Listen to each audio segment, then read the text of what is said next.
you from Blippers. Welcome to another episode of Dipped in Chocolate. I'm your host, Kalia Terry, and joining me is my co-host, PJ Terry, Q Terry, with the Clipper Q. Clippers. Clipper Q in the building. With the Clippers hat, because he just want everybody to see his Clippers hat. They won a championship in Never. They never won a championship. Never. So, Guess what? but he swear this is their year. July 31st. He swears this is their year. Every year is their year, you know. No, not really. Don't remind me of Chris Paul and Blake Griffin. Oh. So, just to get started, we're gonna start off with our segment of the box of chocolates. Now I have my box of chocolates that I want to give out today. Does anybody else have box of chocolates? I have no boxes of chocolates because right now it's about warfare where I'm at. Warfare? It's all about warfare. Ain't nobody getting no chocolates. They getting these chocolate hands. It's called chocolate knuckles. Well, I have a box of chocolates. I want to give a box of chocolates. They could split the box, though, you know. They could split the box of chocolates. I'm going to give it to Timberland and Swiss Beats today.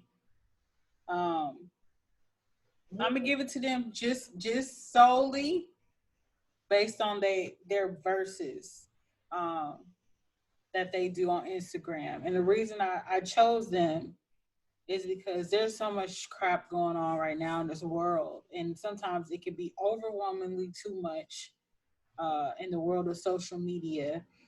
And what Timberland and Swiss Beats did was they came up with a concept of verses, which has ended up being a very beautiful situation. Like two artists just reminisce and go over their hit songs, give you stories behind them, and pretty much like one was Jill Scott and Erykah Badu, or Badu, 112, Jagged Edge, Kirk Franklin, Fred Hammond, T-Pain, Little John, like, and it's just pretty cool. Like Nelly and Ludacris, like just verses. Like these two people get on there and they just show they hits, who they collaborated with.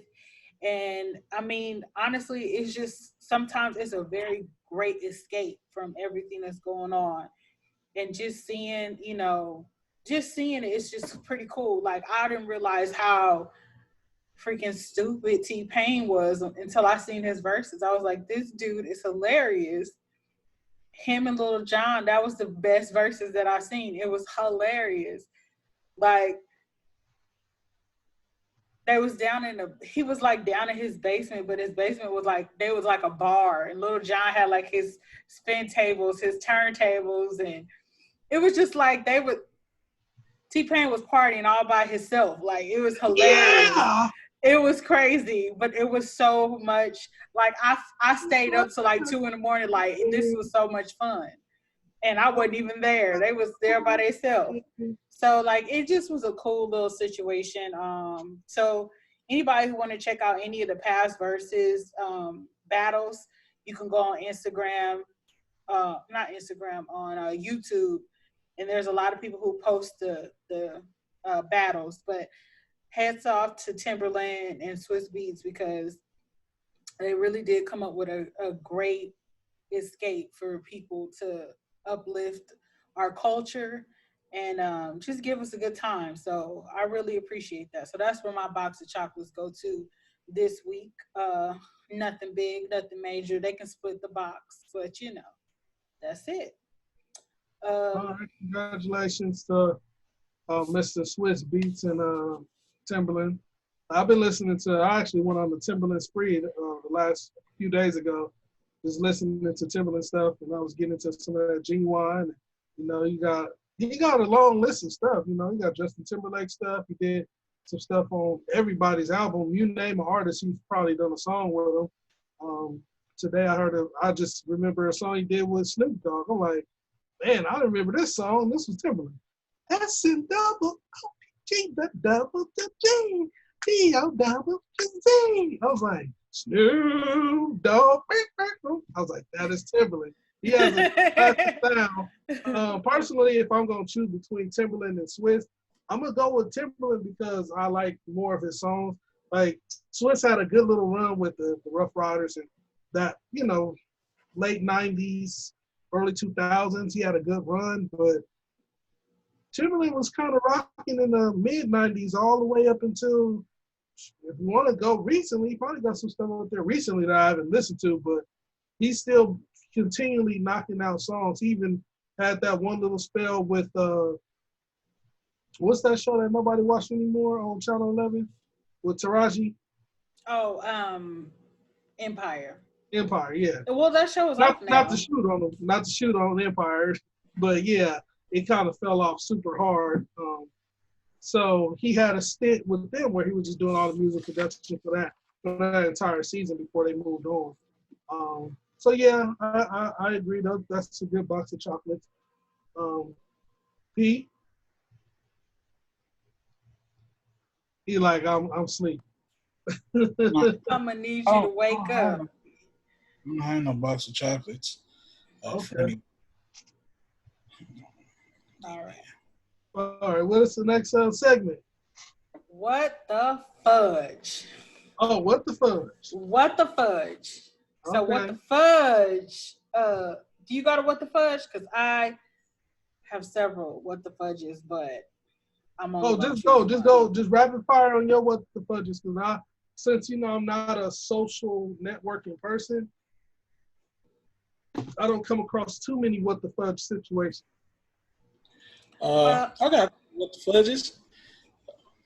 It's basically pretty much Karen City out here these past few weeks. We had one Karen on Instagram pulled out a gun on a black lady and her babies, and they almost hit them with the car.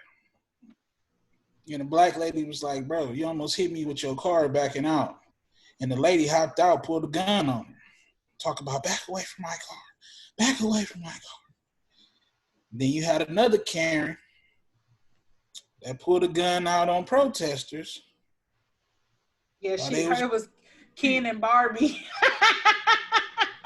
Hey, somebody needs to start burying these Karens, because this is gone. They keep letting it go. They keep filming, and they keep, oh, you see her, look at her, woo woo woo, and they not doing nothing about it. It's gonna escalate to where somebody getting killed again.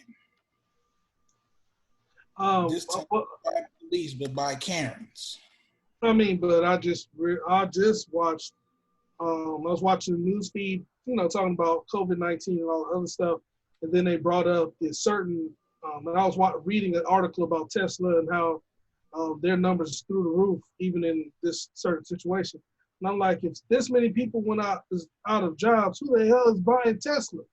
But that's neither here nor there. They brought up the fact that the price, the actual guns, the sales of guns have went through the roof.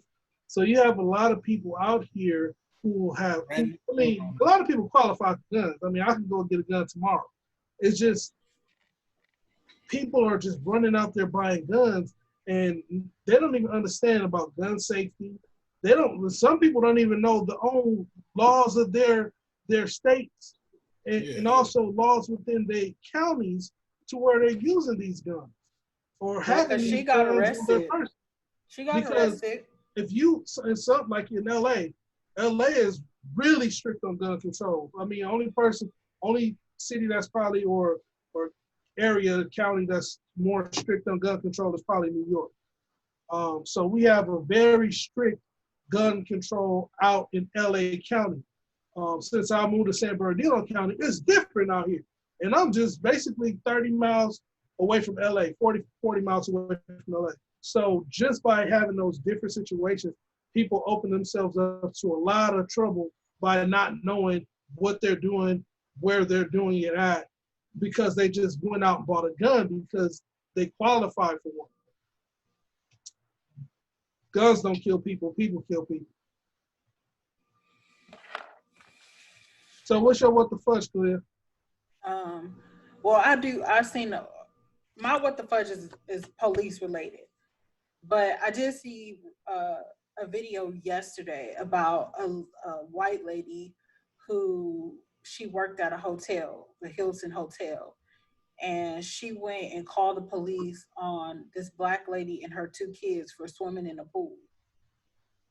And she pretty much called the police on them and said, she asked her if she belonged there.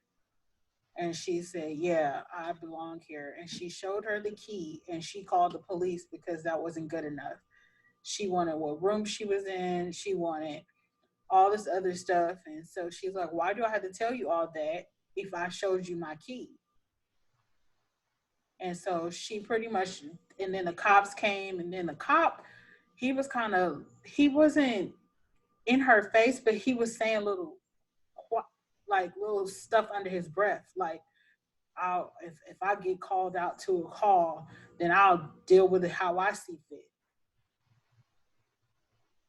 She was like, oh, okay. So you'll deal with it how you see fit. And he was trying to move out of the camera, but he was saying smart little stuff under his breath, but you could still hear what he was saying. So this is the mentality of them, is that they feel like they can deal with stuff how they see fit. So if death is how they see fit, that's how it's going to be.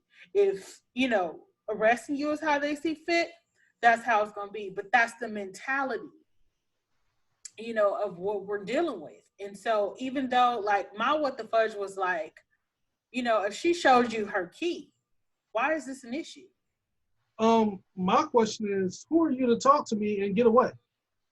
Like, just get away from me. Like, whether I'm trespassing or not, you are not the owner or the sole proprietor of this situation. Like, you need to get away from me.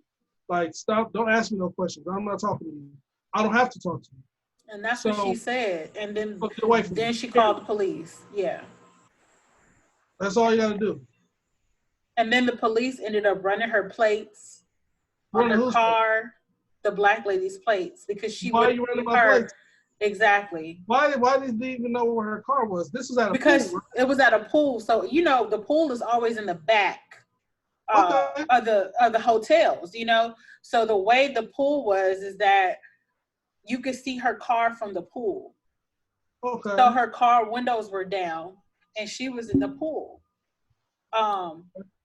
But they were like cracked near the first, like the pool, the door, and then her car. So if you walk, you could see the pathway to go into the hotel. It was like I get that, but how did they even know which car was hers? Because I think the lady told them which car was hers. Oh.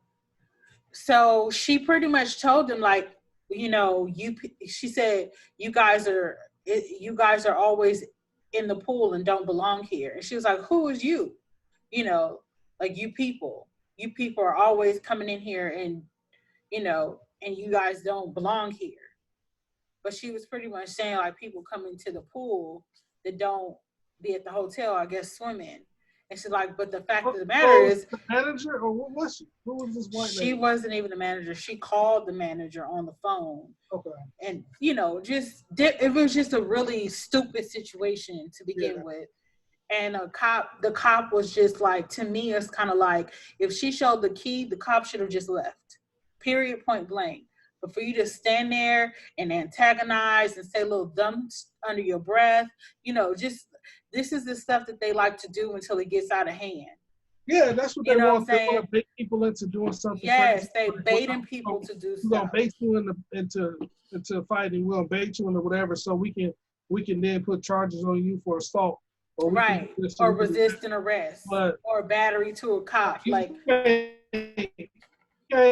resist no arrest because I shouldn't be detained or arrested because there's no reason to arrest me. But I mean, that's where we, you know, that like I said, in this day and age, they're just trying to push it, push it, push it. But I think that more and more, what's going to start happening is the can of whoop ass is going to start getting opened up on people because people are they're tired.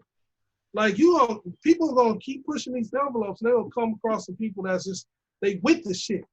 Like I go to jail right now, but if I go, you ain't gonna be living. Right. So people need to like kind of leave people alone. Just leave people alone. Like just leave people alone. Mind your business. Right. And that's one thing that we do have. And at the end of the day, it could be a negative thing for our Black community or indigenous community, I should say. We mind our own business. They're like, yeah, nobody told. No, so everybody standing out here, this person got shot, nobody seen it. No, I'm minding my own business. I haven't seen nothing. Like I got down. Like you hear gunshots, you get down. Like you could have stayed right next to you. You let off, you just run like, bye. Like I ain't about to stop and figure it out. See what? What we talking about? Bullet? Catch a bullet with your teeth. Nigga, I'll just buzz it to the top for so long. Nigga start singing Stevie looking at the sky. Man in the sky. Nigga, I didn't see shit. Nigga, get out of here. Like, mind my business.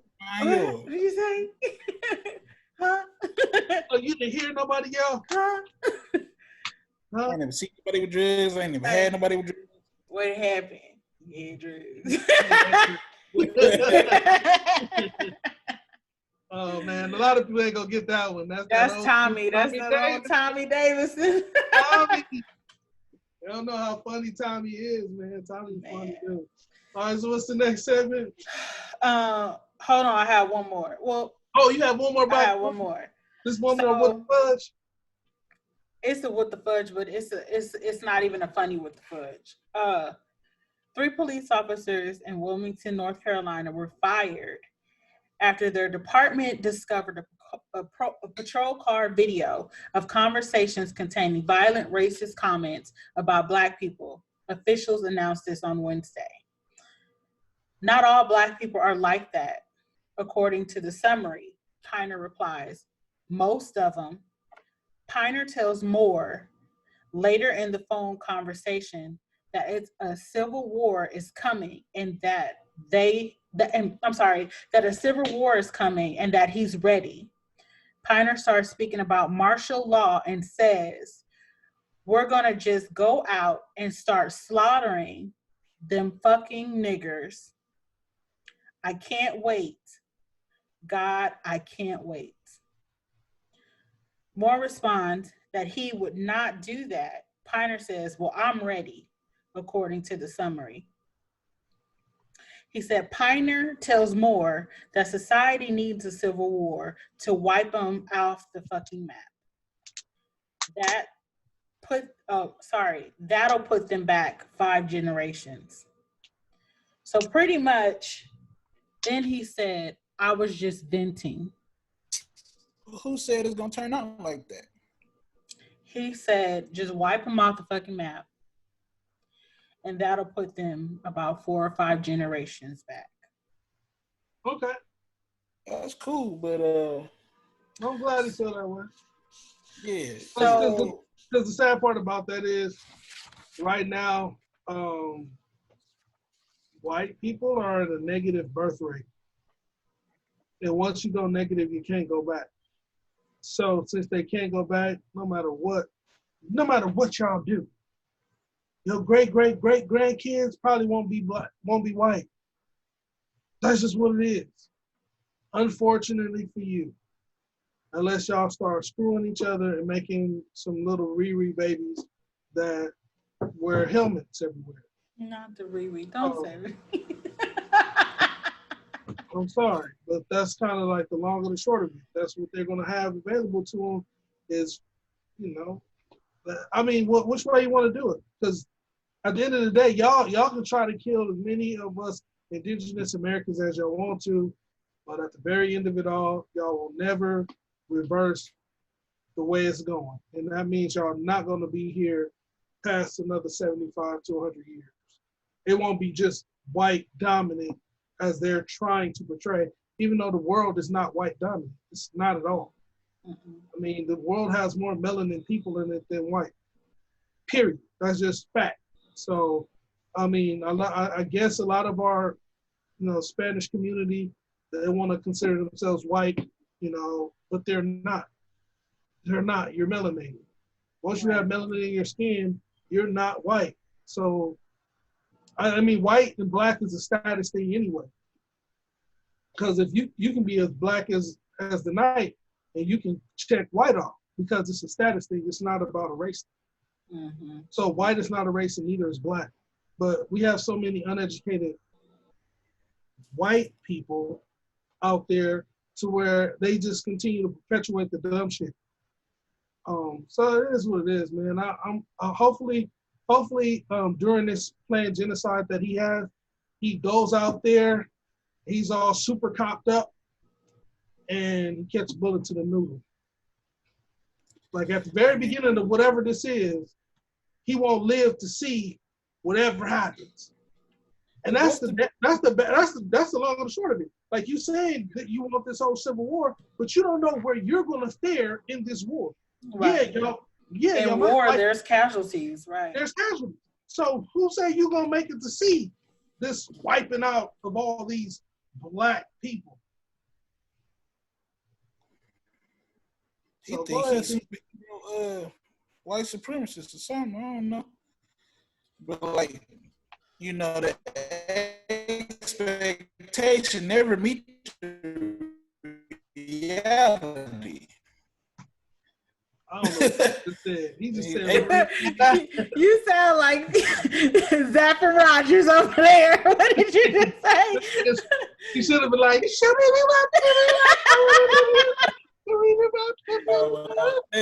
man, your phone is like computer love. Can you hear me now? No. Okay, try it again. Try it again, RoboCop. Lord Jesus. Can you hear me now? A little bit. Go ahead. Lois, go ahead. All right. I was saying the expectation never meets the reality. Yeah. Niggas expecting that they're going to go out there with 2 grenades in their mouth, 2 Desert Eagles, and kill about 20 people, when all it takes is a nigga to just come up on the side of you and go, and you gone with the wind. You going to meet Jesus. So it's like, the expectation never meet reality, man. And I don't know where people, like, I guess it's the Call of Duty. Like, people just thinking they about to just fly out. They do. Like that people go home and play Call of Duty. They think they can come out the next day on and just, on X Games mode. Like, man, I don't know. This is real life. You better. Real life, when you start bleeding and your breath start to leave your body, man, that's a different feeling. And I don't think people fully account for death the way that it actually is. Like, death is not something that is taken lightly. It's not a game. It's not something that you can just click a button on and it's on to the next person. No, death is an experience that a lot of people try to avoid because it's not pleasant. It's final. So, yeah, it's final. That's a stamp, nigga. That's beginning, end. That is the end right there. So I don't understand. Think about that though. For you to so casually talk about bringing that type of finality to people, you have to be some kind of screwed up mentally. Like you have to be like, you don't have screws loose. No, you just missing screws, because for you to just so casually say what you say, or even these cops so casually kill people, and it's just like, yeah,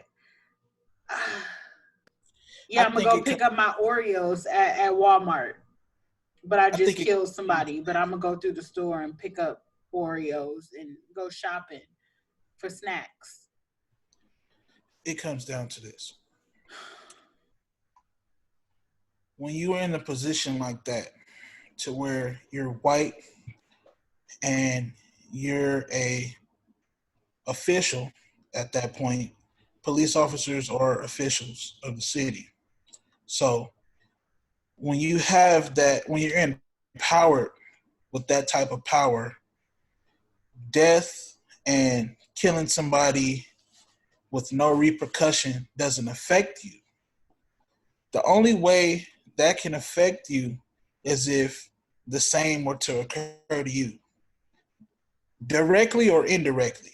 That'll start to change the perspective, because at this point, there's really only life being lost on one side. Of course, you have people that, die in the line of duties. They always say the good officers usually die. But when you start to see your numbers drop just as rapidly as our numbers drop, that'll change your perspective on a lot of things, because it becomes real at that point. It's no longer a game of kill a nigga. It becomes a real battle. So when you talk about civil war, when you talk about war at all in general, that means loss is going to happen on both sides. And it's going to happen to where you going to start to get nervous, because it's going to be a lot of losses. So until those experiences happen, they're going to always see it as a game. Always. And it's never going to fully hit home for them. It's terrible. Yeah. Well, that leads us into our topic for today, which is our hot chocolate for the day is the state of Black America. And I just kind of want to talk about the blame game. Right now, with all that's going on in the world, and definitely on the U.S. soil, Black America is facing its toughest time, and not just because of police brutality, and not just because of coronavirus, but I think the toughest point right now is that because of where we've been, our social status per se, of being middle class to lower class to poverty class in the United States of America, or probably anywhere in this world, but I'm gonna focus on United States of America. We're really in a really devastating place in history.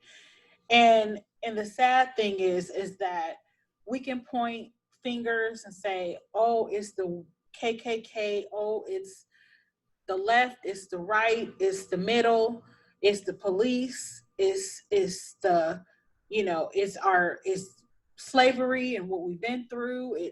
We can point the finger and play the blame game, but the blame game is only going to last so long. And I feel like we are like we talked about this a couple weeks ago about our short attention span and not being able to tackle the issues that we need to tackle because we're so easily distracted away from the things we need to deal with. But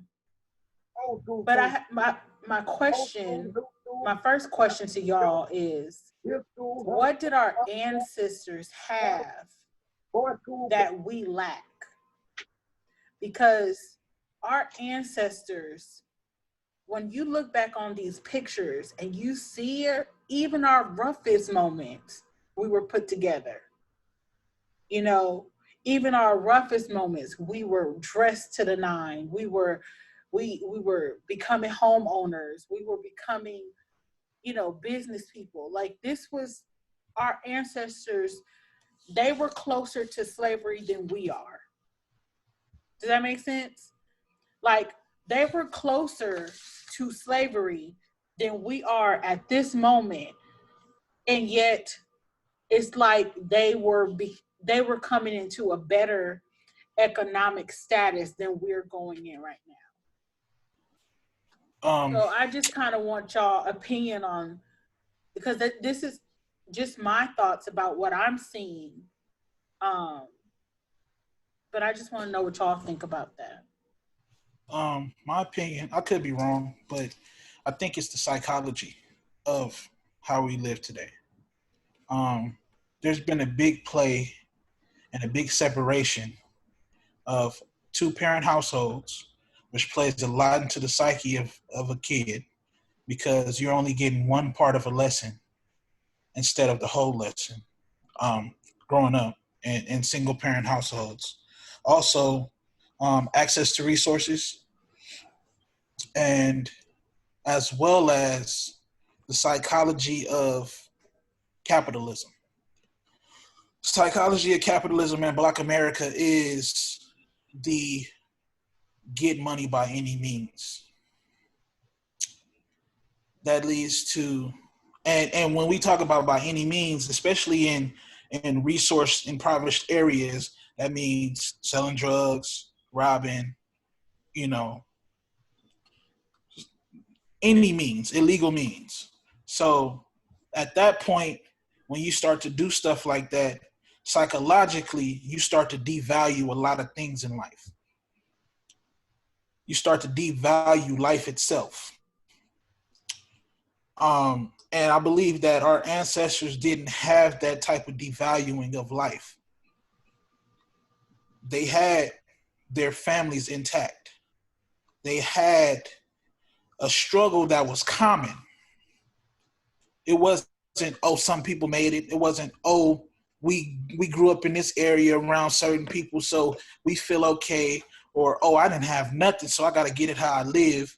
It wasn't that. We were put into communities that were controlled, and everybody had the same, we got to go out there, we got to get it for our families. We got to make sure that we straight for our families. We got to make sure that we straight for our people. So the mentality was different. The psychology was different from then to now. And when you see in the media, mainstream or otherwise, Black people that'll put on pedestals for accessorizing struggle lifestyles, that also plays into the psychology of the average Black person in America, because everybody feels like there's this one lane I got to get to where I feel like it'll be beneficial for me.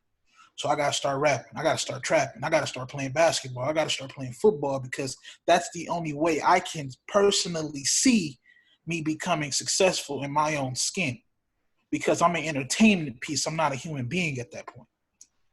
So that's my opinion. The psychology of our people is different from then to now. Okay. So I think that the bigger issue is that us indigenous people actually feel like slavery stopped. See, slavery never stopped. The problem is we just don't know it. And the problem, and another problem is your white counterparts don't know that they're slaves too. So when we sit up here and we look at, well, slavery ended this many years ago, it never did. Because if you look at African Americans or Blacks or indigenous Americans or people with melanin in their skin, they're going to notice that for some reason you're making substantially less money than the counterpart who has less education than you. So if that's the case, then when did slavery ever stop? Because you have to work for pennies on the dollar and they getting paid double what you're getting paid to do the same job. So speaking on the psyche of the indigenous American, we have been psychologically messed up because if you don't know your history, you don't, like what they say, if you don't know the past, you're destined to repeat it. So if they've been robbing us of our history, right? Because our history books are written by people that don't look like us, right? Our history books are written by people who are currently saying that pharaohs in Egypt were white. This is what they're teaching. They're teaching that there was no, like, we didn't enslave the indigenous people of this nation. They were indentured servants, or they were sharecroppers, or they're finding any other term to use other than slave, right? So when you look at history being written by somebody who don't like you, who don't want you to actually flourish, then you turn around and look at your current situation being sold to you. Let me repeat that. They're selling you your own experience as an indigenous American. And the reason why I say they're selling you this is because they're giving you your Nicki Minaj's, they're giving you your Cardi B's, they're giving you your Lil Wayne's, they're giving you your LeBron James. No matter what, however these people are, yes, I get it. LeBron James has made some good social stances, right? All these people have their role to play. And this is just one big stage. But when indigenous Americans wake up and stop looking at capitalism as a system and start looking at unity and family as a system, we can change our own existence. By changing your mind, that's where the root revolution is. We don't have to have a Mercedes-Benz in the driveway to say that you made it. We don't have to have a six-figure job to say that you made it. But if you are able to take your family, teach your children, develop your community with love and understanding of each other, and try to help one another, then at that point, slavery is over. So it's not that our people had such a great understanding of life, and the reason why they made these strides straight out of slavery. They made these strides straight out of slavery because slavery was taught to us wrong. Now, if y'all want to go and listen to Dane Calloway, he breaks it down to where it makes sense. If you had these people that were so enslaved by these white masters, how did some of them become such great business owners? How the hell are you gonna know how to be a business owner? Remember, you was a slave. How are they gonna get property and homes straight out of slavery? It wouldn't happen unless the way they're telling us slavery happened or occurred is different than the actual way it occurred. Now, let's say if they were just sharecroppers or indentured servants, or let's say I struck a deal. This is your land. You don't know how to work this land. So what I'm gonna do is I'm gonna work these fields. You're gonna give me X, Y, Z. And that's an agreement. Now, if that agreement was reneged on by one side of the party, and then of course that one side of the party had the sheriff and the local judicial system backing them to shit on you because you're an indigenous American, now that puts you in a different dynamic. You're being robbed of your labor. You've been robbed of your money. You've been robbed of your land. So that's why indigenous Americans can't go to Washington and ask them for a check. We need to go to Washington and get our land back. That's what we need. We need our land back. And the reason why they made so much strides out of slavery compared to now is because guess what? The Jim Crow law wasn't taken off because it was hurting America. The Jim Crow law actually had Black people understand that y'all are niggas, y'all stay over there niggers, And by putting us over where we only can be at, yeah, we had infighting. That's called that's group economics. Whenever you're within a group, you're going to have infighting just by, like you said, proximity. Mm-hmm. But you also have group think, which could be a negative thing, but it could be a positive thing, because if you have a group and you guys are thinking on the code and you guys are moving at one target, then you guys can make those changes and you can develop your community. So that's why there was so much growth prior to the ending of Jim Crow. After Jim Crow happened, they started to do something that we all know and we heard of, which is divide and conquer. So we take your talented kids, all of the talented ones. We have the boule, right? You have all of the talented people. We pull them out of your communities. We give them all the nigga trinkets and then have them marry somebody white. Mm-hmm. So then when that person dies off, guess where the wealth goes right back to? Somebody white. Mm-hmm. So it's a system, and that's the game. So if you know the game, then why do we still keep falling short of it? Because the game is being played at a level, like they say, they playing chess, and niggas ain't even playing checkers, because checkers got a board too. Niggas is playing Uno. They trying to capture your queen and kill your king, and you talking about draw four. What the fuck are you doing? I'm sorry, but that's what it is. Yeah. So until we all start to play chess, we're going to continue to lose. And that's why we are in the state that we're in. Like you said, we have ADHD. Because let them feed me a non-foundational indigenous person like a Cardi B. She's not of this landmass. Her people are from wherever. A lot of the New Yorkers are from Puerto Rico. They're from Dominican Republic. They're from all of these, Guatemala. You know, just not New Yorkers, but I'm saying a lot of the sexy supposed black women. They not really from here. They claiming Trinidad. They claiming all kind of little supposedly exotic islands that their family is from. And when they claim that, they're removing themselves from our history of building this country. Mm-hmm.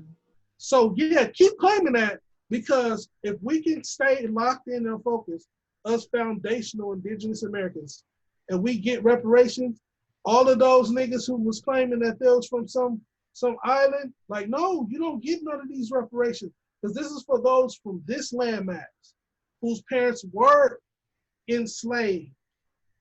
This is for us, not for all of those Jamaicans, the Belizeans, the whatever you want to be, Brazilian, whatever you want to be that. But when they come to start cashing me out, you know where we stand. We built this. Mm-hmm. Yeah, I totally get it. Like, I was talking to one of my friends, and she had posted something. She was like, you know, she was talking about dating, and I'm gonna bring this back to the family thing. She was talking about dating, and she asked, like, single women, you know, what's the hardest part about dating or whatever, or what are your things that you don't, you know, kind of what you don't want, pretty much. Mm-hmm. And so I read it because I just wanted to see where their mind was. You know what I mean? You know how you just like, I just want to be a fly on the wall right quick. She commented and she said, a man who lives with his parents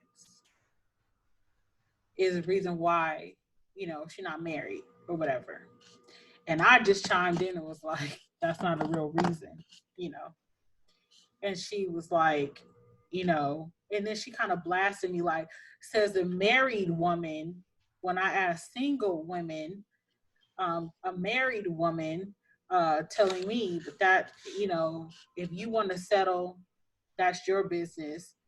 But, you know, that's a hard no for me. And I just said, oh, okay. I was like, honestly, I just wanted to you know, I just wanted to see what everybody was saying.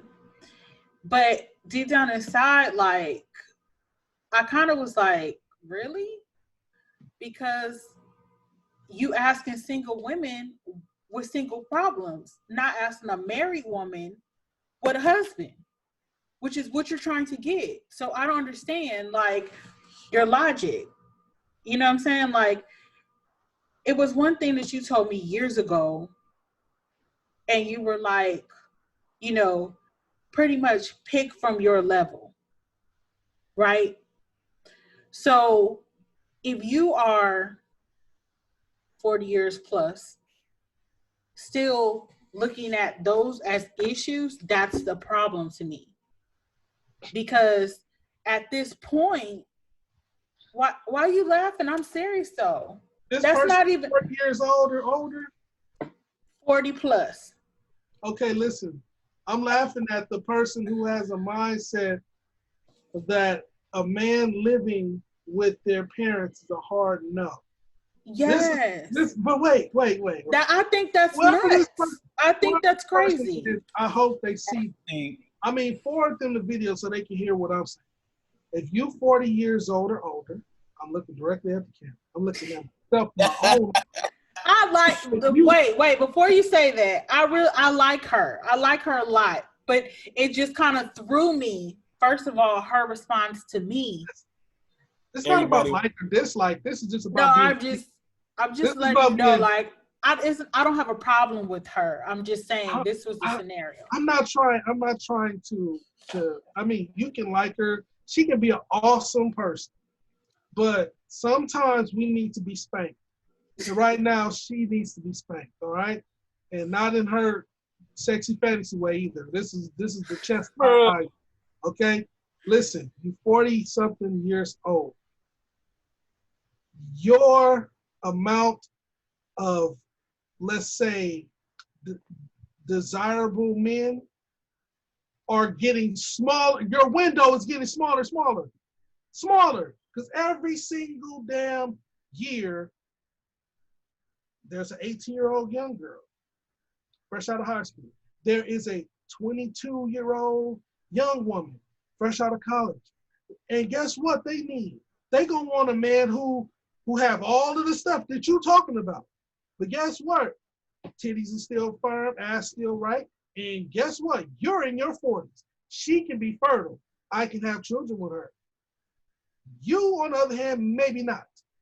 So you have to look at where you are in your life and stop looking at where someone else is in their life. And if you about doing your business and he is meeting some requirements, I mean, I'm not saying cut off requirements. Right. I'm not saying the dude can't have but for me, but that's it. Let's say he living with his parents, but yet and still he taking care of his mom who's sick. You know what I mean? Maybe he got a job. He could be making 6 figures, but he at that house because he the one paying the mortgage. You don't know. So you need to unwrap the way you think, find out who the person is, know him for who he is. And then from that point, if you're really doing your job, he'll move in with you. Now you married. And what's the problem? To your household is still doing what a good man is supposed to do, which is taking care of his parents. Because if he ain't gonna take care of his parents, guess what's gonna happen when you get older? Because you're already there. He ain't gonna take care of you either. So open up your mind. Stop it with the nonsense.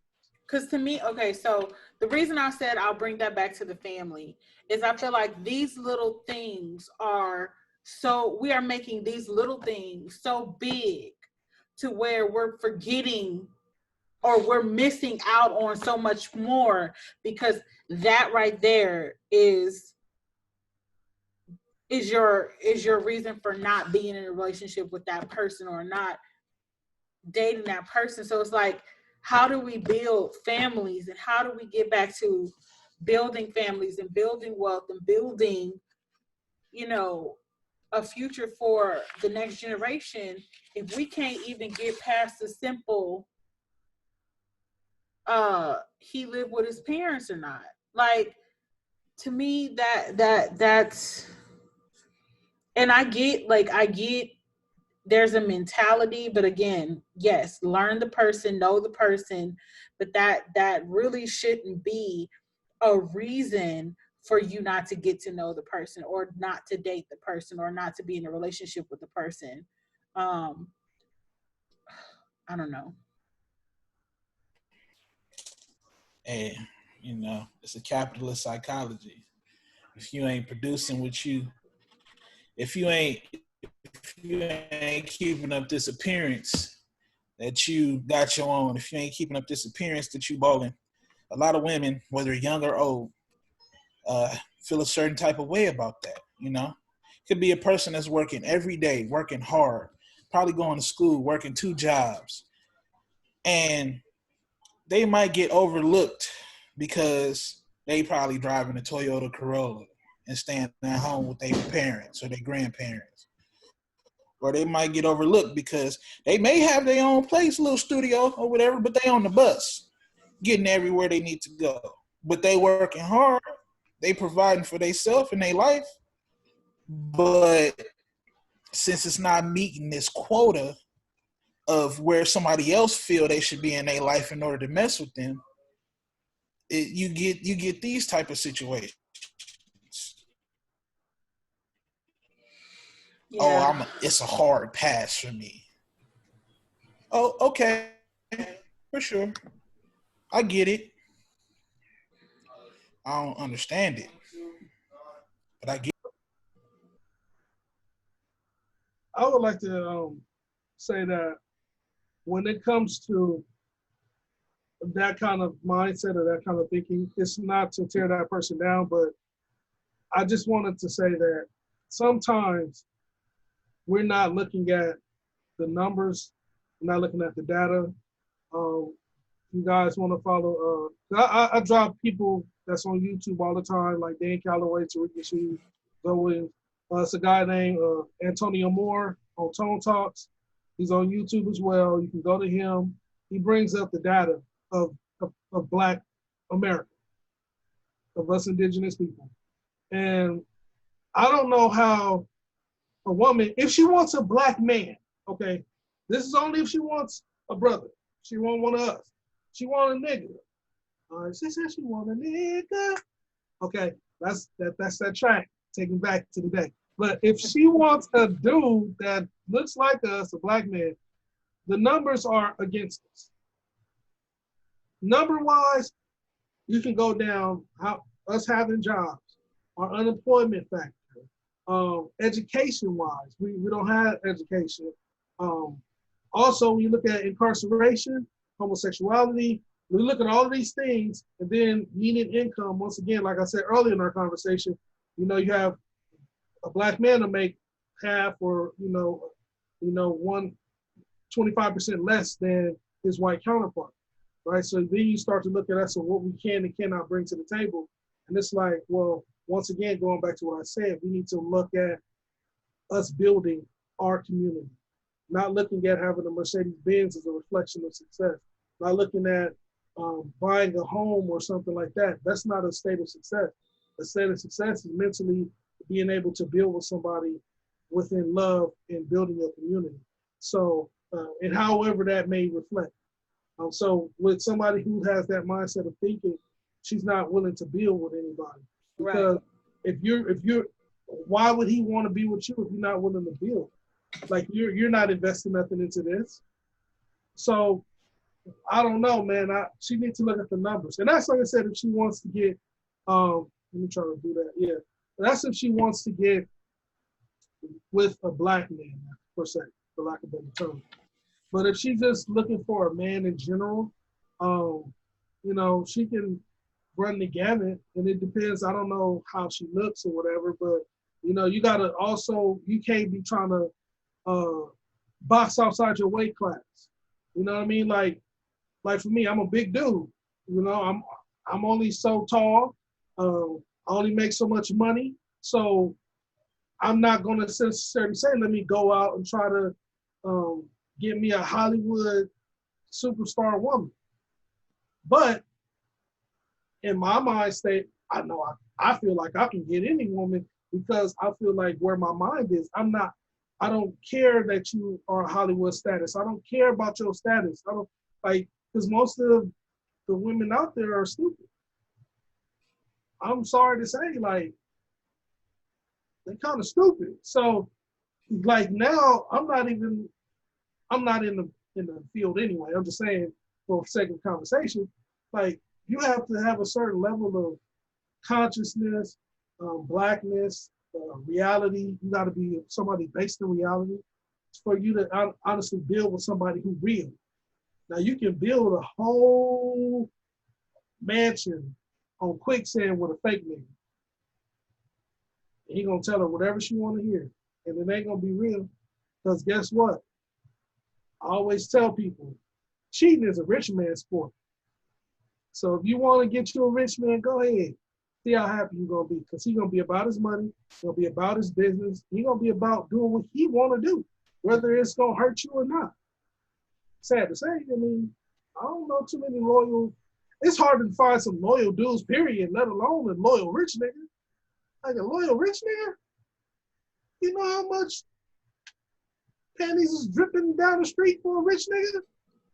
I'm sorry, I mean, I know this is a podcast and everything, but I'm just keeping it real. Like, he got money. So when he walk out the house, it don't matter how he dressed. It don't matter what he actually possessed. They can smell it on him. They can smell he ain't hungry, he ain't starving, he ain't this, that, and the other. They can, and especially when you walk in that like that air of confidence, like I don't need you. When a dude, the best thing a dude can do is say I don't need you. And then now they just jumping and slide down the roof of your car because that's how it is. So she needs to get herself together and get her mind right.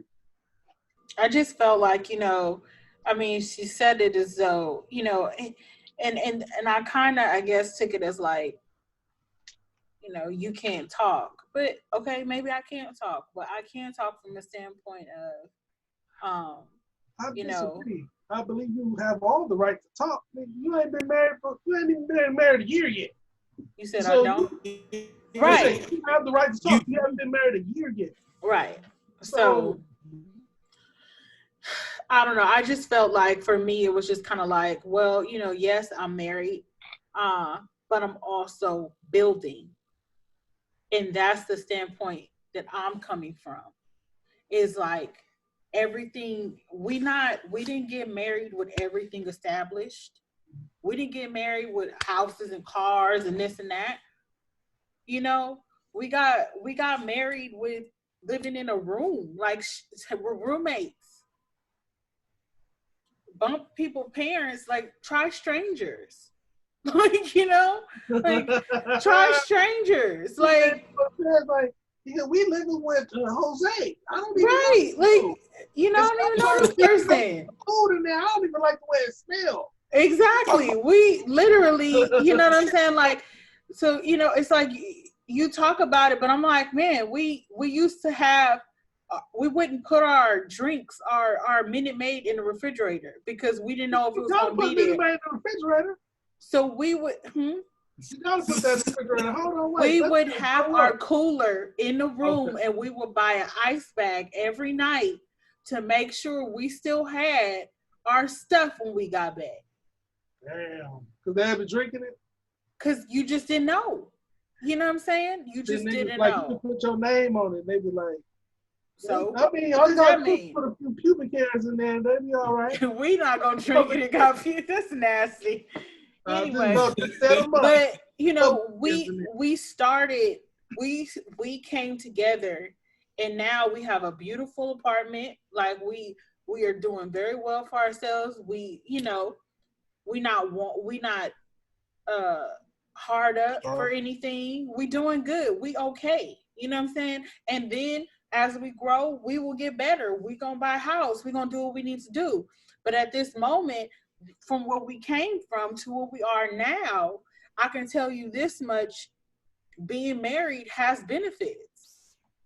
It has benefits.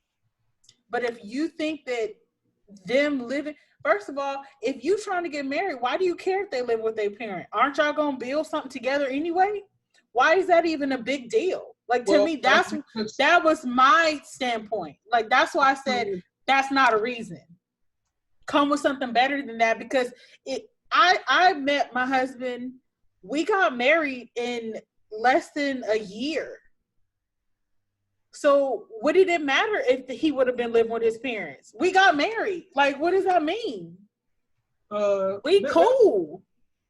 People want ready-made situations. And that means that you don't want to work. That's what you say. I don't want to work. I want to come into, somebody who have a ready-made situation. Right. But when you have ready-made situations, guess what also gets eliminated? You got to deal with that ready-made attitude too. Exactly. You're going to get told what to do. Like, no, this is my spot. Like, hey, you can go.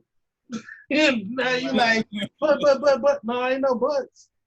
Like, so like you said, a ready-made attitude. Because like I said, the best thing you can say is, I don't need you. Right. Like living single. Khadijah don't need you. Khadijah don't need you. She had her own, She was a boss. Like, she didn't need him. You messing with some bosses, it's weird. Because and that's kind of how it gets. If you want to go back to the topic of conversation with is the Black community, we're looking at the Black community looks at too much glamour, too much Instagram. We're looking at all of the wrong things. Like I've said before, we look at the wrong things. We're too busy focused on the wrong things. Mm-hmm. Because I just kind of was talking about glorifying the violence, glorifying the murder, glorifying the drugs, the hypersexuality. All of these things are taking our focus off the goal. And, I brought up that situation because I felt like this mentality is why so many women are single. And the fact of the matter is that the family, the Black family, will be the key to getting out the mess we're in right now. That's my personal opinion. I'm sticking to it. And that is the only thing. Us coming back to the center core of everything is the only way we're going to get out and progress further than we're progressing right now. Because like we talked about earlier, every man for himself, everybody's on their own. It's a selfish type of situation. I'm worried about getting mine. I'm not worried about my family. I'm not worried about, until we come back to the core, I feel like it's going to take us longer to get to the goal. And the reason... Go ahead. No. I was just, because I just feel like that's another reason why when we're asking for police reform and all this stuff, they giving us this. We asking for defund police or police reform, and they giving us, during the NFL game, we'll sing the Black national anthem. How about that? Or, we'll take Aunt Jemima and Uncle Ben off the food. How about that? You giving us everything that we didn't ask for. You know why? Because we are off focus. And they know they can throw bones at us and we'll move exactly where they throwing the bones instead of what we asked for. So I feel like until we get to the core of our family life, we're going to continue, because we're not having meetings. We're not having dinner at the table. We're not having those talks. We're not talking to each other anymore. That's the kind of stuff we got to get back to. And until we don't get back to that, we're going to be off course. Okay, so my question is, how do you, across America, where our communities are full of broken families, how do you get a community of people to understand the importance of family who have been conditioned for years upon years that a family is not necessary? a family is not what you get the luxury of having.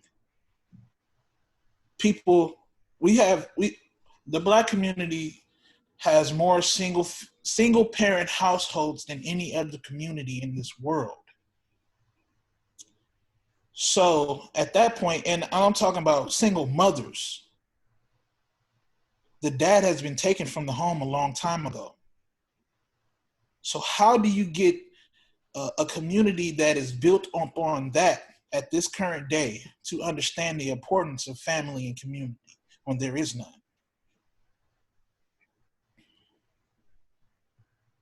Well, I mean, I hear what both of y'all are saying, but I think that we have to go further back than the Black family, or further back than basically what Key is talking about is, you know, once they start giving out that EBT, AFDC, and back in the 60s, giving out Section 8, basically Black women traded in the Black man for a check. So the United States government brought the Black community a long time ago. And then that allowed Black women to, you know, basically lay up with whoever, have kids, don't have no decorum about how they handle their business. And that, of course, led to where we at today. Everything that's been done in our community has been done to us. And the only reason why it's been done to us is because we don't have any understanding of our identity. They told us that we came from Africa. They told us that we were enslaved. They told us that, you know, we got to pray to Jesus. Everything that they told us, and you know, religion is, you know, I don't want to jump on religion because I know how you feel, Khalid, but I'm just saying everything that was brought to us by somebody who don't look like us, we need to have a big question mark on, including the history, religion, and our current state in America. Because even when you look at the current pandemic that's going on, like the numbers is going up, but my question is, where? Like, if we just keep questioning like a lot of stuff that people that's just born alive, like, I'm sorry, like it just seems like, I don't want to say, I'm just gonna say the wealthy elites are liars, put it that way. They lie, they tell us it's this, they lie, they tell us it's that. They put us in a situation where we looking at being locked in the house over the pandemic, and they keep saying that the numbers are rising, but we don't really know if that's true. Because I feel like, sad to say, I feel like it's like The Walking Dead. If anybody actually followed The Walking Dead all the years, what they said like when they went to the CDC one year, they went to Atlanta, and they was like, man, we trying to find out like how did this zombie apocalypse pop off? Like how can we cure it? Blah, blah, blah. Then it came out that no matter who you are on this planet, you have the virus, that when you die, you're going to turn into a zombie. Everybody got it. Everybody across the line. So what I'm saying is this. I feel like it's the same situation with this coronavirus. I feel like everybody got it. I feel like Nickel G or whatever they releasing in our air, whatever kind of chemtrails they putting out there in the world, everybody got it. So when you walk into a hospital, you say, I want to get tested. It's people who don't even have no symptoms being tested. If you don't have any symptoms, why are you walking in there? You know why? Because our community love attention. That's why we got so much wrong with our community, and that's because we don't know who we are, period. So once we reverse that, we find who we are truly, deep down inside, who you are, what our community needs to do to work together to be a real community, to be on code with one and only one agenda. Because like I said, if you got ADHD, we can't handle too many agendas. We can't worry about whether or not Dwight Howard is going to show up into the bubble. We can't worry about whether Donald Trump is going to get reelected. We can't worry about what coronavirus is currently doing. We can't worry about what's going on Love and Hip Hop, what's going on this thread, what's going on Instagram. We as a community cannot worry about none of that. Only thing we need to do is galvanize, find who we are, get reparations. Find who we are, get reparations. Let all that other stuff fall to the side. Okay. Because the reparations, within reparations, social justice will start to take place. Within reparations, we'll have more of a power within this here framework of the United States. Even though the United States has been gone, we're currently living under the business of United States Inc. Incorporated. We're not in the United States of America, a country. We're in the United States of America, a company. That's what people don't get. And when you have this movie called Demolition Man told y'all niggas, these movies is telling y'all, I'm sorry. It was like, yeah, basically the world got taken over and it was like all of this, you know, it was all political. Like everything was like, you can't even curse. You can't do this. It was like, oh, we don't have weapons anymore. Oh, the world is so nice. That's because guess what? The corporations took over the entire world. That's where we are right now. The corporations are taking over the entire world. Yeah, United States got a tax ID if y'all didn't know. Yeah. Why does a country need a tax ID? You know why? Because it ain't a country, it's a business. And guess what? Like I said, slavery ain't over. We are all slaves to the business. Your social security number has money on it. You can go and figure out how to cash your shit out if you want, but it's so many things, so many back doors to a lot of ways to make it in this society. But I think the main thing we need to understand is as Indigenous Americans, being here, being descendants of people that was here before this 4th of July weekend that we're about to celebrate, before this country came into fruition, we had treaties. We wasn't under this, we're not under their rule. That's why a lot of the smart yardy niggas that went out and they was like, look, man, I'm gonna go ahead and just get my status right.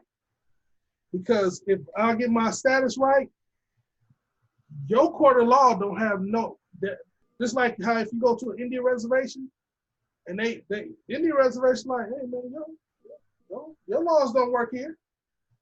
They solve it. A Fed go on their land, they're like, what you doing here? What you doing here? You can't tell me nothing. Actually get off my land right now. And they gotta abide by it. But the thing about us Indigenous Black Americans is that we have the same rights. That's why they kill you all the time, because you are not operating within your God-given rights, within your actual status. As long as you're Black, they can kill you and there's no repercussions because you're nothing to the system. But if we were to go back prior to this country, now we're operating like an Indigenous American. And now when we come, what we gotta come with, our whole community will change. But how is it gonna change? Because every time you look on TV, you're getting LeBron, you're getting talks of Kobe's death, you're getting talks of this person, Michael Jordan's documentary series, you're getting all of the distractions. Oh, Cam Newton playing for the Patriots, you're getting all the distractions. We got ADHD, just like me. I got ADHD too. I started off the show like, Nick, oh, we back, Mortimer. I start off the show like that because, yeah, it's a distraction. But I do know that I'm just one person. And I can't move the goalpost. I can't move the ball down the field by myself. Because it takes a whole community. And I can't go out there and be the revolutionary. Let's start it up. As soon as I start with we're gonna get this together. Let's go. Pew.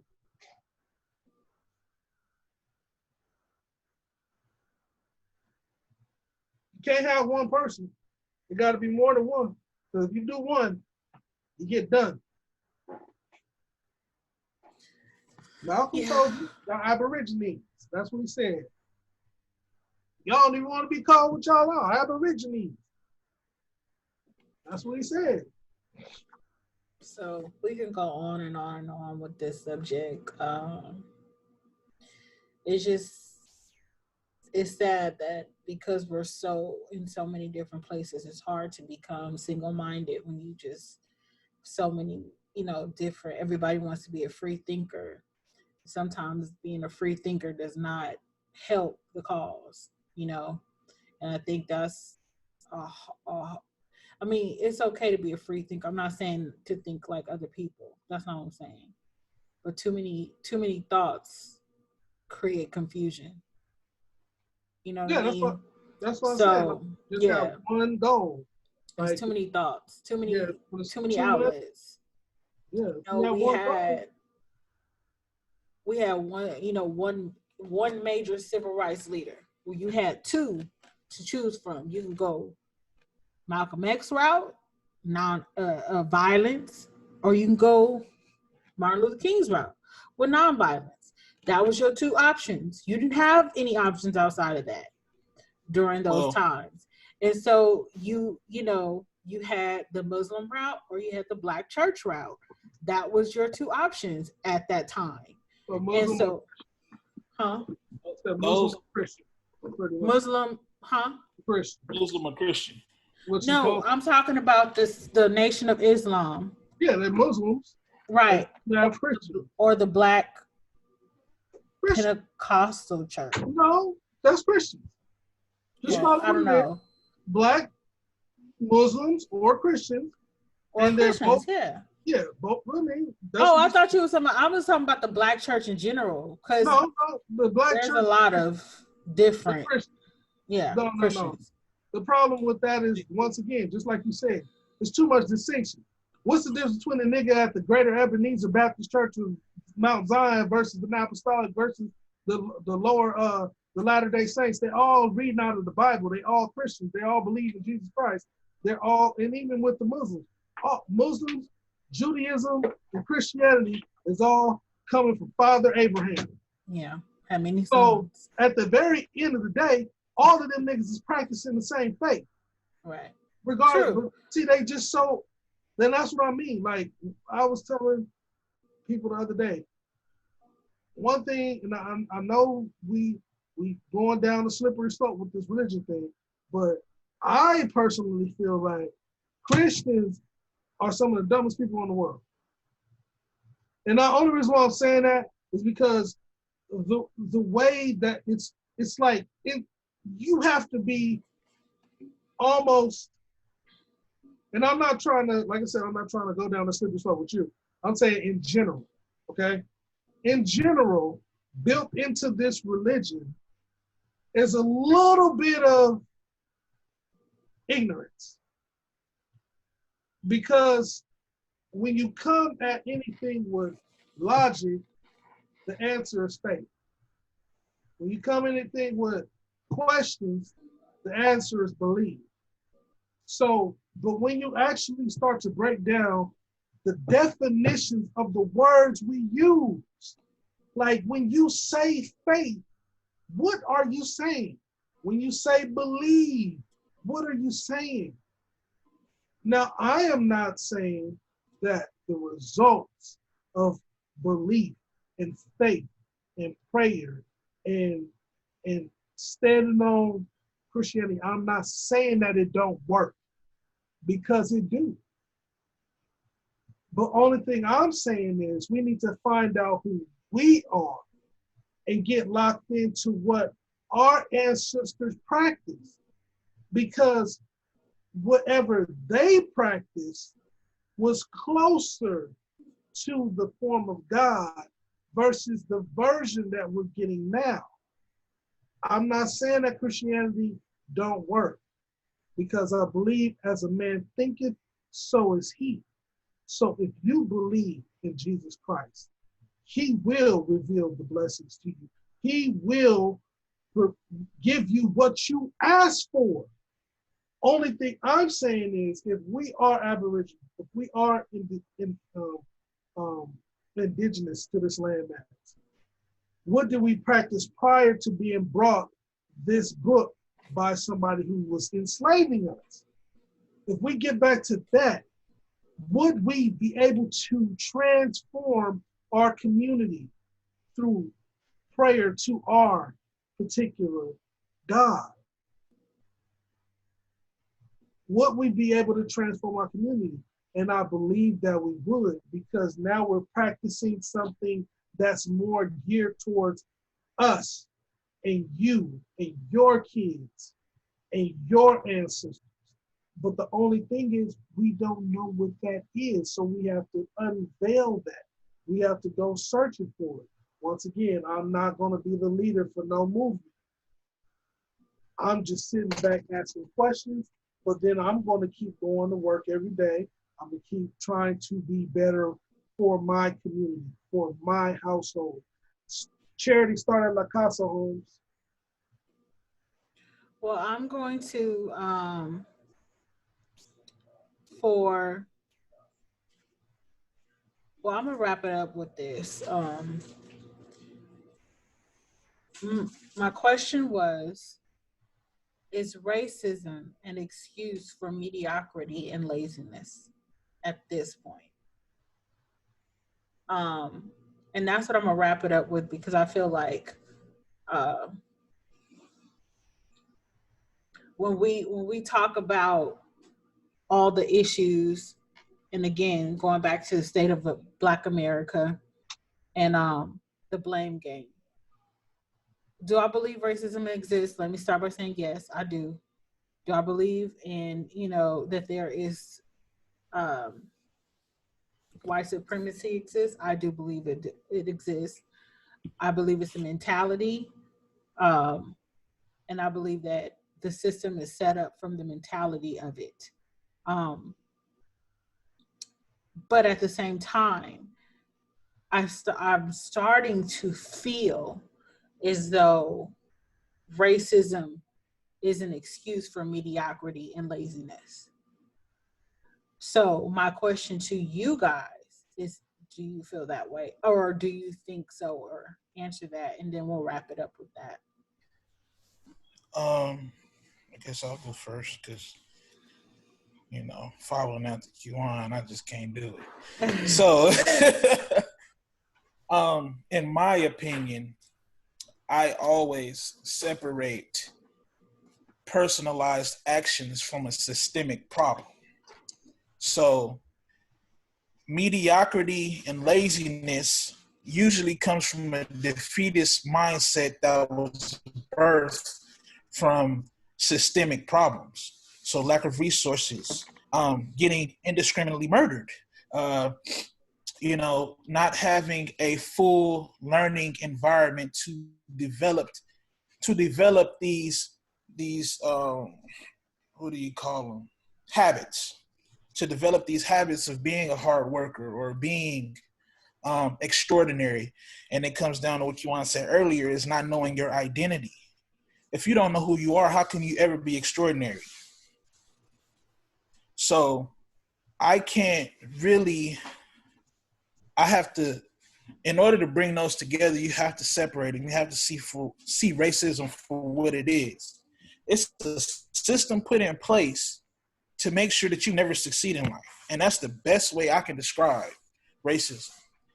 It's a system that was put in place to make sure a certain group of people never will succeed in life. So to put that into perspective in my mind is the designing, the conditioning, the practices, the teachings that we are afforded and we are given. So I think those are two separate things. Well, Q1. I'm gonna let Q on speak, but before he Oh, says go ahead. something, I feel like you, what you said about racism. At some point, we have to. Everybody can define success differently. So that is to me individual because one person cannot determine how successful you are because your level of success may not be somebody else's level of success. To me, that's to say, okay, some people may think having the money, having a car, having things is success, having fame, having fortune, having, that's success.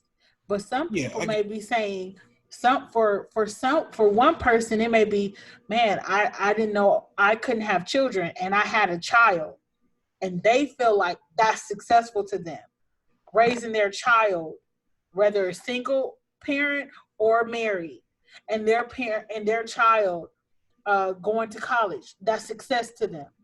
So to me, success is an individual type of thing. So that's why I can't say like a white person can keep me from being successful. If by definition of what you say, that person can't keep me from being successful because they don't know what my oh, level of success is for me. Do you get what I'm when I'm saying? talking about success, I'm talking about success of community. You get what I'm saying? I'm not talking about individual success because we've seen that people can individually succeed in what they do in life. So what is a And successful community? uh, What is that? when I a successful community that knows itself. A successful community is a community that I could walk out into and people have ownership of where they're at. You can't really go into these communities that Black people are in and really look at their ownership. They don't own nothing. You have a few Black-owned businesses, that's great, and I wish it was more. You probably have one or two Black-owned grocery stores. We have no Whole Foods markets in LA that are Black ran, that are in inner city communities. We have no land. The few thousand square feet that a certain amount of people own is not sufficient to what we are afforded as indigenous Black Americans, and which we are able to attain because you can't even get a loan at a lot of these banks with 700 credit being Black. So this is what I'm talking about when I mean systemic, to where they're making sure that as a community, not as an individual, but as a community, you don't succeed. And when I speak on mediocrity and laziness in a general sense, that is because it's birthed from a defeatist mindset. When you defeat a whole community, that is what is birthed, mediocrity and laziness. And the way they defeated the community is by giving government assistance, welfare, child support, giving single parents, single mothers the okay to stay at home and raise your kids the best way you can with these little resources we give you. We'll give you a rent stipend. We'll give you WIC. We'll give you a monthly allowance. But you need to stay at this level. And that's in general as a community. That's what I mean by. But as an individual, right?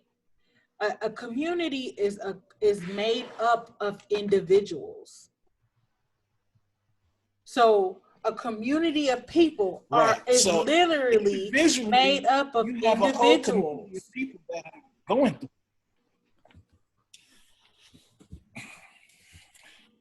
Okay. But I'm hearing what you're saying. I'm not saying what you're saying is wrong. I'm just elaborating on what you're saying. You get what I'm saying? Like, you're saying that these systems are put in place to stop success as far as like the welfare system and all these situations, prison system.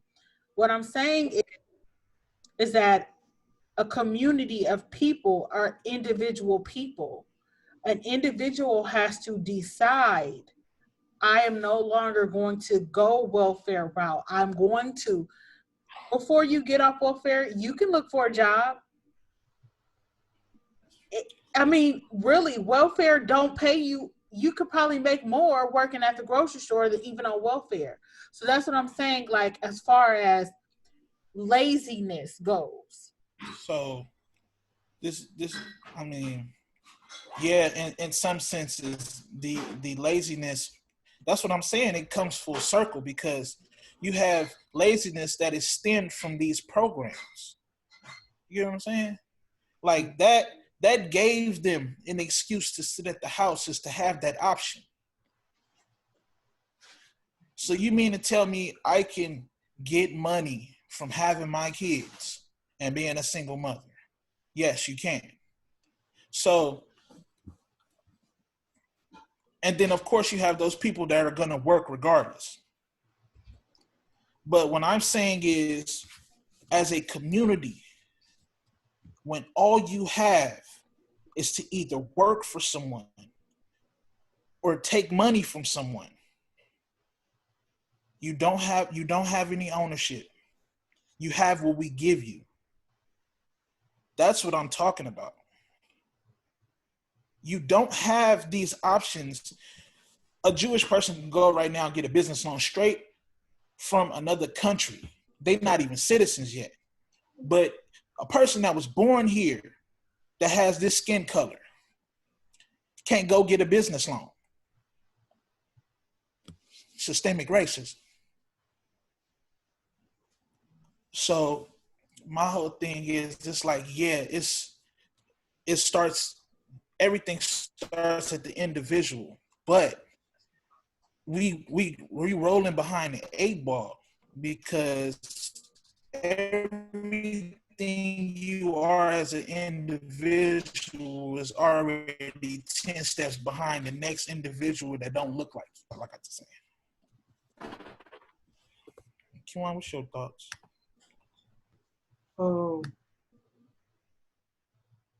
I see where both of y'all coming from. I actually agree with both of y'all in a way, but Kalina, can you frame that question again so I can kind of go based upon exactly what the question was? Is racism an excuse for mediocrity and laziness? Okay. One of the things that I think that as a group we fail to look at is the other side of the coin, because we're looking at racism from a perspective of being on this side, The oppressed. being the oppressed. But when you look at the racism on the other side, like maybe the racism that they're trying to oppress you with is because they are lazy, because they are mediocre. You understand? So if we always look at it from this side, it's like, oh, it's making us lazy because of the system that they put in place, making us do this because of the system that they did that. But then, why don't you look at it from their side? They racist because they insecure. You 10 times better than they are without trying. They hate that. Go ahead. So with that being said, I said, look, what would this world be if we didn't have racism? Mm-hmm. Because it's a two-sided coin on that. Mm-hmm. If we didn't have racism, a lot of the great stuff that was born out of our pain, out of our struggle, out of our strife to get over the hump of the racism would not have been done. Mm-hmm. On the flip side, if you would have not been racist and not been holding back the Black children that you could have been educating the same, or not just educating, but allowing that child mind to develop and grow and become better than all of the great minds, the Albert Einsteins of their time, what would the world look like now? So a lot of the great inventions that we've had, throughout the history of this world actually came from the Black minds. And those Black minds have inspired everything that you know today. And then they've literally taken it and stolen it and ran with it. And that's why I said white supremacists are just this inferiority complex. It's an inferiority complex. It's like, and yes, the welfare system has inspired a lot of indigenous Americans to lay up, have children, get the welfare assistance. But I don't think that it's solely based upon that system. I think it's like a systematic sequence. First, I'm not going to give you education. First, I'm going to deprive you of things. But not only am I going to deprive you of stuff, but I'm going to advertise everything to you. I'm going to show you this brand new, beautiful Cadillac, Brougham, four-door, sunroof top, diamond in the back, digging in the seam with a gangster. But guess what? You can't get that because you don't have education, you don't have job, you don't have nothing. So now what you going to do? You're going to pimp it. You're going to hustle. You're going to sell the drugs. You're going to be a pusher. You're going to do some B&E because you've been programmed. That's why they call it television, TV programming. Have you ever thought of why they call it paid programming? I'm paying to program you to buy a ShamWow. Just like I put Matthew McConaughey, Matthew McConaughey in a Lincoln, or I put Shaq big ass in a Buick, because I want you to aspire to want these things that you can't even get, right? So that's the system. I'm gonna advertise stuff you can't get. I'm gonna deprive you of having the means to get those things, which then puts you in a perpetual hamster wheel of wanting things that you can't get. So when you said, well, like I said, I agree, but then I see where he's coming from. You're saying, well, hey, the system can't hold down an individual. Individual can make the choices, and success is based upon that person. But you're talking from a person who has somewhat of an understanding that success is what I deem it to be, not what somebody else does. But that's not us as a community. It ain't. Because if it was, we wouldn't be killing each other. We wouldn't be robbing each other. We wouldn't be trying to hit the next lick to get the new Jordans. We wouldn't be killing each other over Jordans. Like, the mindset of this community is all fucked up because it's all about what we want. And that sounds like that ghetto baby mama talking about what she want. He ain't did this, and I want that. So then you got a little kid growing up and hearing that. And then he get up or she get up and she becomes that same story over and over again. And then when you do, like I said, pluck out the great ones, what do? First thing is the great Black women, they run the white daddy. The reason why they do that is because guess who's in the workforce? Once you get educated, it's proximity. You're around that. So then, of course, that's what you're going to date. Mm-hmm. Because you can sit up there talking about one thing that's a hard no for you is a Black man living with his mama. That's a hard no for you. So what else you going to do? You're going to work in the world of the that white collar world. You're going to be around white people. Right. So then you're going to adapt white ideas of success. And when you adapt white ideas of success, you already lost. Mm-hmm. Now, so with that being said, yeah, it inspired laziness on both sides of racism is laziness. Because they lazy as hell because they want to they ain't got shit either. On the welfare side of the game, it's more white people on welfare than Black people, just by population alone. But they don't put white people as the poster board of child of welfare and degradation and all that stuff. They don't put white faces on that. But the middle of America, as soon as you step outside of a major metropolis, you will see toothless, educationless, white Americans toting the Confederate flag. And even if they're not toting the Confederate flag, I mean, because let's be honest, everybody's not racist. Right. Because we can't say it's some but all, some but not all, right? Mhm. So even if they're not carrying a Confederate flag, they might be white and they might be a wigger. You know what I mean? They out there with rims on an old ass truck trying to play music all loud. You know, it's just a mindset that it's on both sides of racism.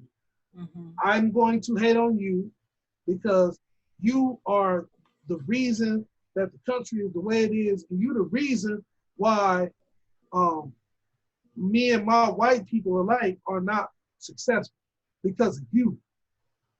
But that's just a lie you've been told.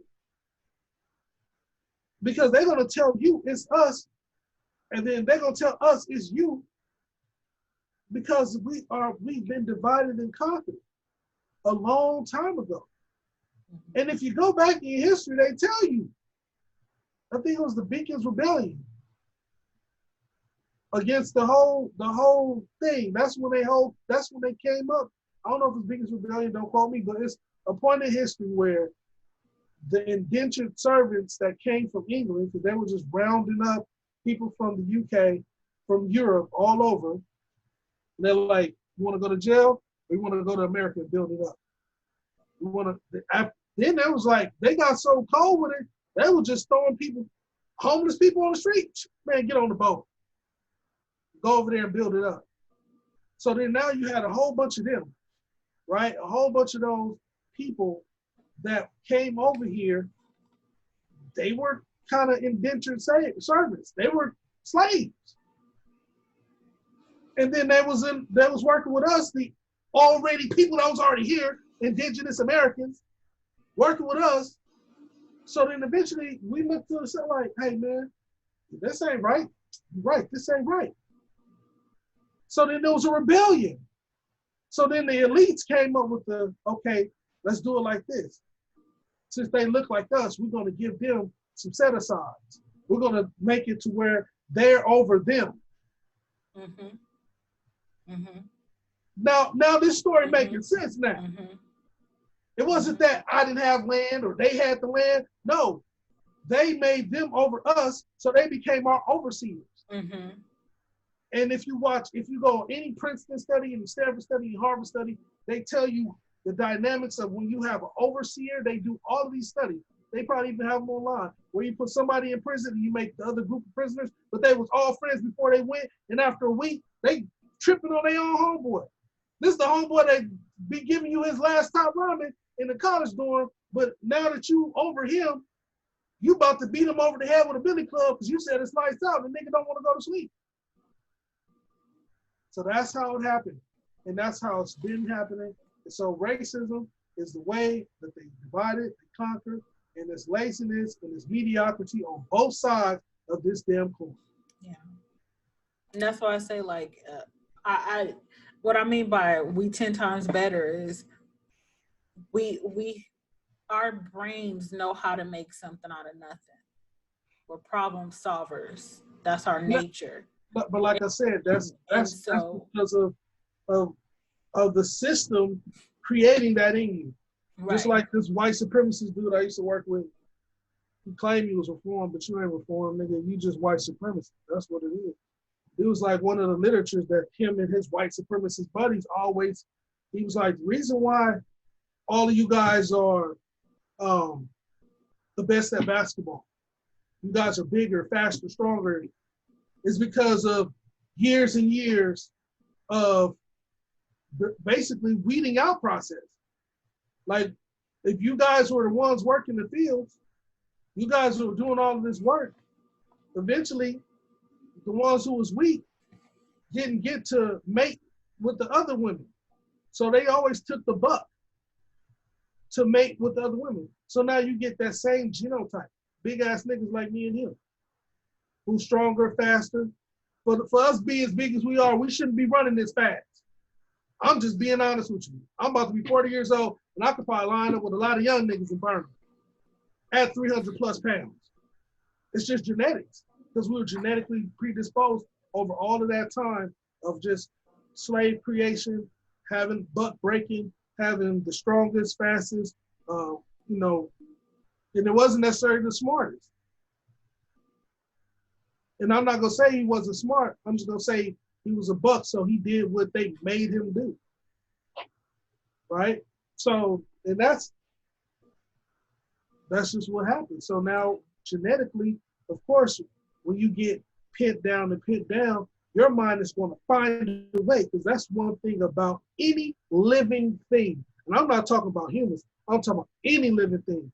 Any living thing is any creature, organism is going to try to find a way to exist, try to find a way to replicate itself.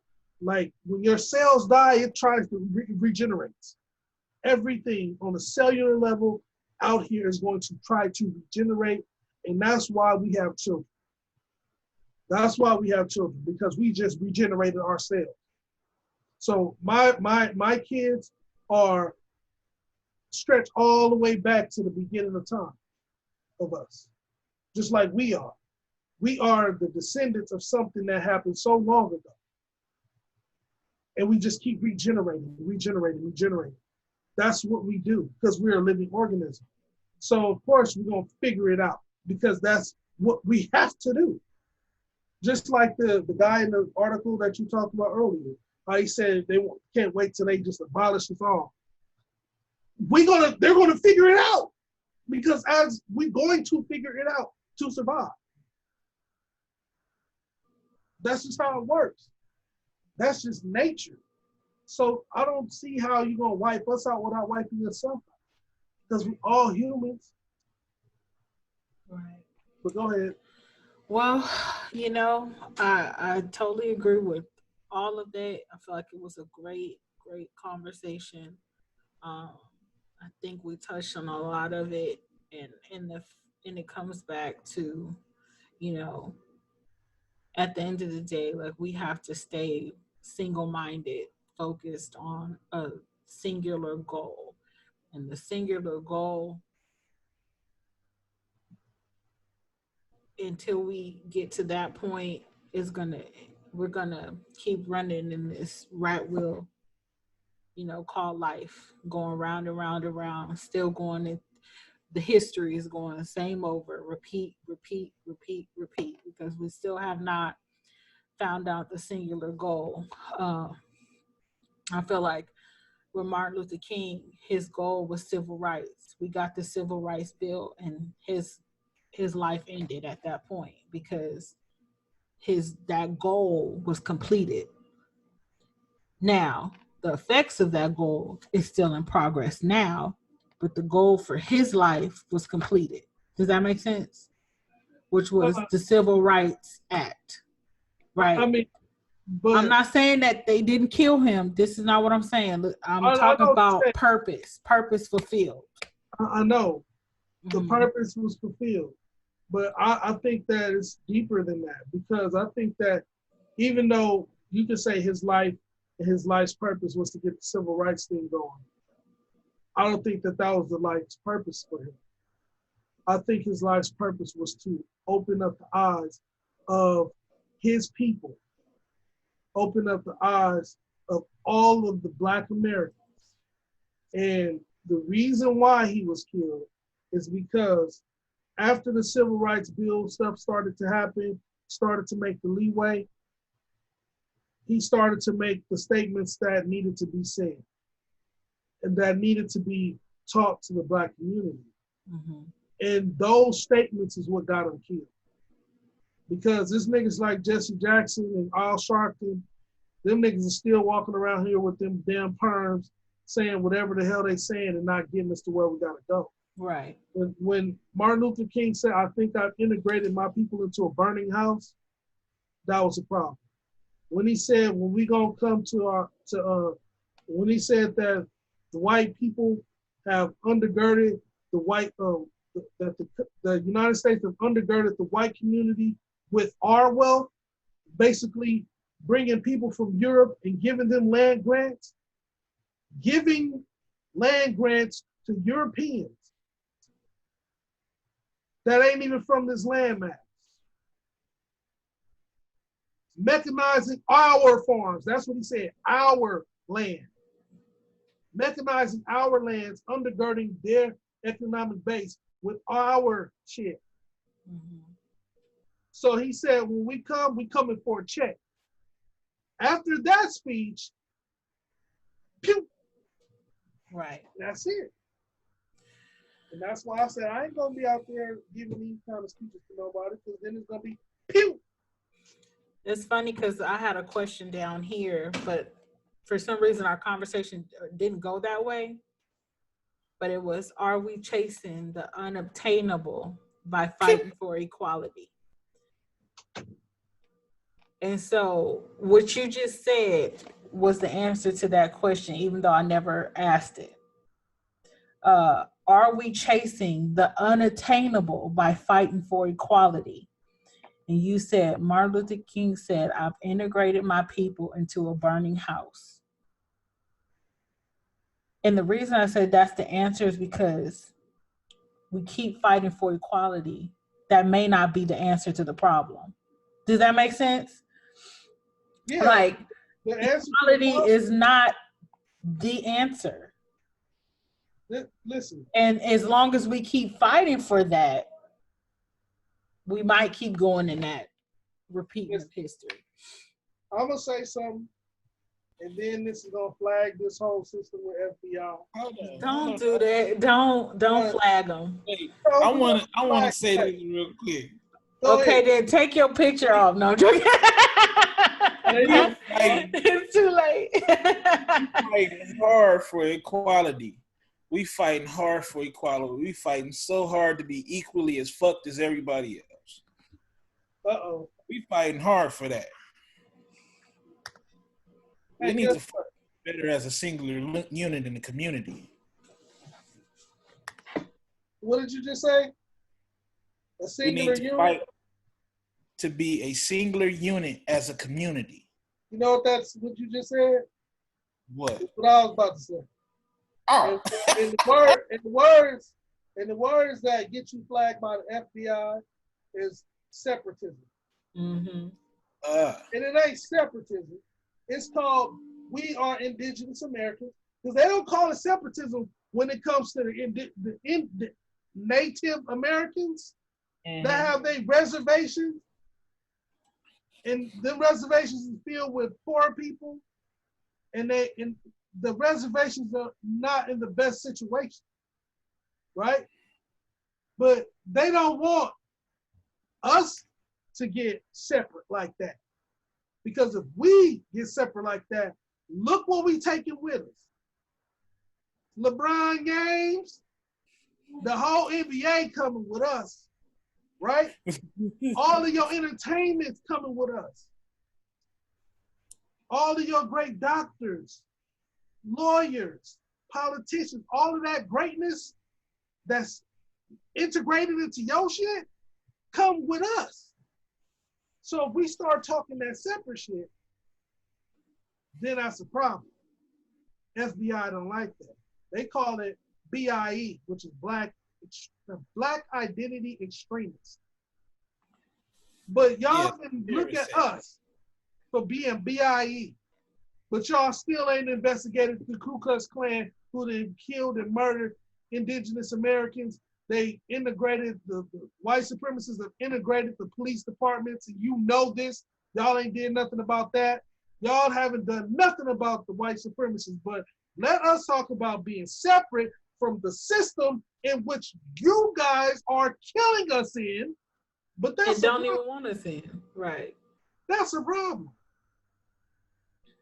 So that's what I mean by, that's why I was like, when I mean by we better. Like, it's not even like I'm trying to be like, we're better than them. But the fact of the matter is that because we built it, we can build it again. It ain't even that you can. It ain't. No. You said we can't? We can't. We can't? No. You know why we can't? Because they ain't going to do just what they did to Black Wall Street all over again. Oh, no. Yeah, I know that. Yeah, so we can't, it's like you can think about to be separate. And with all of these coons, we can't do nothing. Because there's too many coons out here that, well, but what about my white wife? My white zaddy, he cool. Like, so then now we gonna have this nigga on the reservation with us, reporting back on everything we do within our gates? Or we gonna have a coon, you gonna act like you're not, and that's the problem with, and I brought up Tone Talks earlier, that's the problem with their whole movement, because they're like a hashtag descendants, American descendants of slaves. That's their thing, ADOS. ADOS, ADOS. So Tone Talks and Yvette Carnell, I mean, I give them what they're doing. I mean, I give them props for trying to do something, but I kind of agree with Tariq Nasheed. Tariq Nasheed is calling it Foundation of Black America, FBA. Because honestly, like I was saying earlier, if you had people come here from the UK in the beginning, so they was kind of in indentured servitude, they was kind of like slaves as well. And then you have us, who we were considered slaves.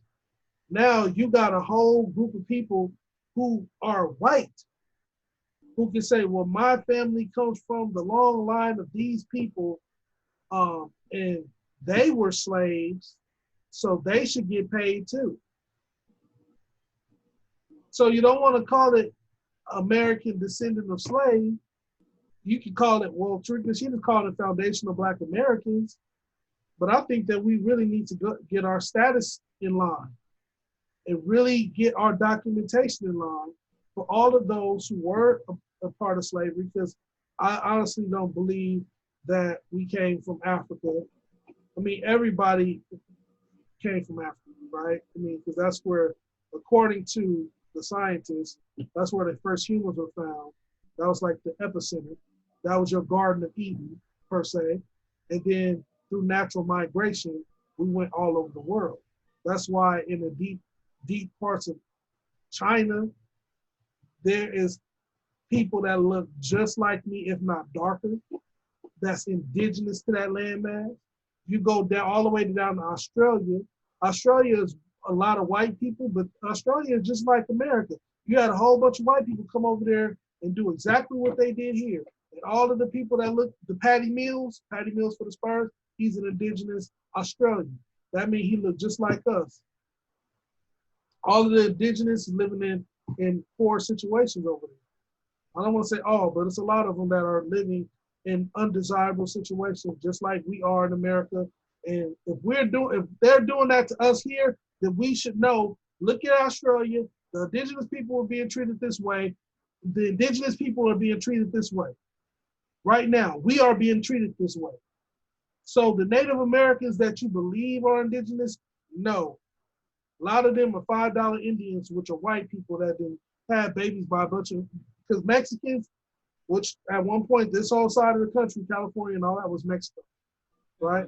So we all know that the indigenous Spanish, they came from Spain, started coming over here and dealing with them, mixing in. So when you have an indigenous Mexican per se, they just like us, they dark. And then within their own culture, like, if you dark like this, and you Mexican, you speak nothing but Spanish, you still get treated fucked up. Negrito. So at the end of the day, we can try to be separate, but I don't know if it'll work. I mean, especially with the way we are so divided as a community. Right. So like you said, is it attainable? I don't think it'll be attained within the next few generations, unless something rapidly changes. I mean, rapidly change. It got to be, like you said, a civil war or something like that. You know, I think with social media, I think with all of this stuff, all the information, since we're in the information age now, I think a lot of information is coming out. We starting to wake up. A lot of people starting to wake up. You know, women are going away. Black women are going away from the perms and the European vision for themselves. They're starting to go back into, but now they're falling into Africanism. But if you're an indigenous to this landmass, what do you know about Africa? Your people ain't even from Africa. Ain't not everybody you know, because every time because I know every black indigenous person that wasn't from another country when I was a kid, everybody's like, yeah, I got Indian in my family. That's the only thing you heard across the board.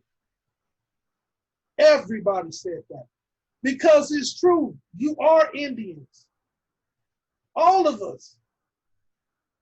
I don't think I met one black person growing up in elementary that wasn't from, that, of course, that was from here, that didn't say they had Indian in it.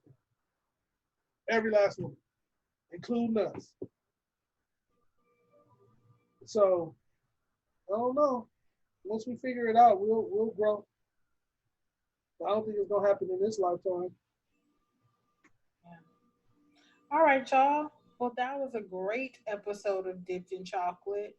We will be back next week. I think we're gonna probably go deeper into the whole marriage. I think we should do that one.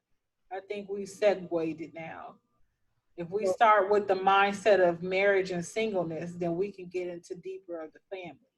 Because I feel like if we don't get that mentality together, then we never gonna even see family again. Because everybody just want to swipe right. You know what I'm saying? They want a quick fix. I think we if you can I mean, we can see about what we can do. Maybe even the person that you're talking about earlier, if she wants to join the conversation. So we can, because I would hate to, like I said, spank somebody who I don't know who it is, or I would like to know their mindset, the context in which they even saying it. And then we can open it up for a true discussion, because I'm married, you're married. I've been married for a while now. And he's single. So he can give us his version of single. She can give us her version of single. And then we can all talk about what marriage means and should you even get married. Yeah. All righty. So we'll wrap that. And thanks for joining us on Dipped in Chocolate. I know it was a pretty long episode, but I think it was real good information. I think we had a really good conversation. And we just want you to just like, share, subscribe to Dipped in Chocolate on YouTube. We also have a Dipped in Chocolate page on Instagram, which is DNC_Dipped in Chocolate. Dipped in Chocolate on YouTube page. Okay, so we'll holler at us next week, same time, same place. Later. Bye.